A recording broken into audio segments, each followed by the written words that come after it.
There is some maintenance to do in your van, and this is a non-exhaustive list because depending on the features, the item, and the technology you have in your van, you might have extra or you might not have some of the items I'm talking about. But in general, here are the things that you need to look for and take care of in your van. The solar panels on your roof need to be cleaned once in a while, and make sure you clean it with water only. Do not use any product on them. Once in a while, sometimes the EcoFlow touchscreen will let you know when there is an update, sometimes it doesn't. So once in a while, connect the system to internet and check for the updates. It's also good once in a while to do a recalibration of the battery. There is a specific video that will show you how to do that. And it's also good once in a while to reboot the entire system the way you would reboot your computer or your phone once in a while. There's also a video dedicated to that specifically on the tutorial channel. If your countertop is a wood butcher block countertop, you need to keep it oiled. It needs to be moist enough that it doesn't crack if you go in very dry area. Know that if your countertop cracks, it cannot be fixed. So make sure that you just get some mineral oil at Home Depot or any store like that, and simply oil your countertop with your hand or with gloves. It is very easy. It takes a couple minutes, and it is very important that you keep doing it at least every 6 months. Some of the latches in your van are real latches, and it always depends depending on upper cabinets, lower cabinets, the different designs that you have. But if you have a ball catch or a push spin button, remember that once in a while it is nice to make sure that it is tight. On a ball catch, you have a screw hole on the side, meaning that you can adjust how tight you want the ball to be, because it's possible that they're going to get a little bit loose when you're driving. It's also nice once in a while to make sure that everything is tight. The plumbing connectors under the sink, the different screws that you have around your van for shelves, holders, spice holders, or even the cabinetry hinges.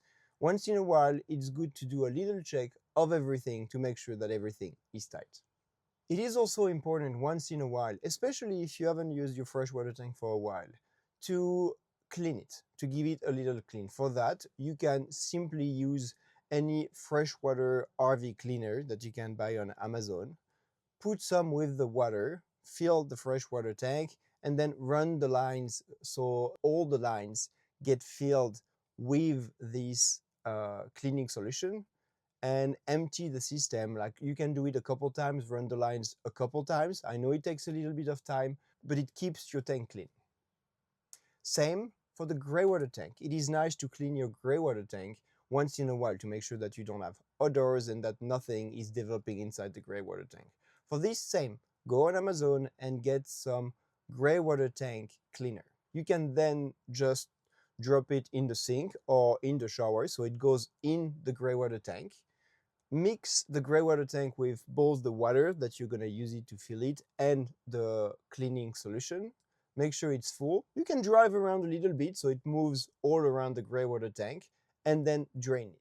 You don't really need to use that process a couple times. Once is usually enough. Under your sink is a freshwater filter. So I cannot tell you that this filter is going to make any water drinkable because it is not a reverse osmosis system, but it is good to change it every few months to make sure that you keep that filter clean as well.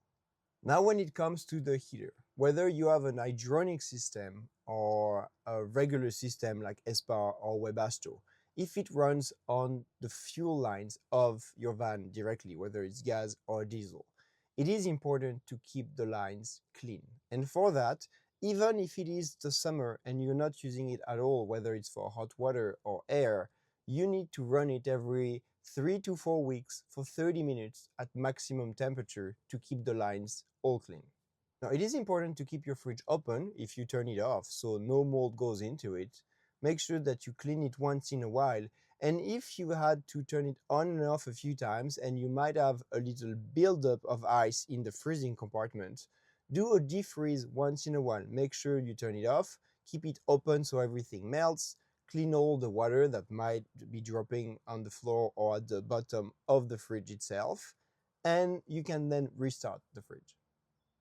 Now, whether it is your Lagoon table or the adjustable flip-up countertop, as soon as you have a rail in your van, and if you feel like it's getting a little bit harder to use, it's not sliding up and down very easily, feel free to get a silicone spray and spray the rails a little bit. Just a little bit like that on both sides, and everything will start sliding a lot more smoother.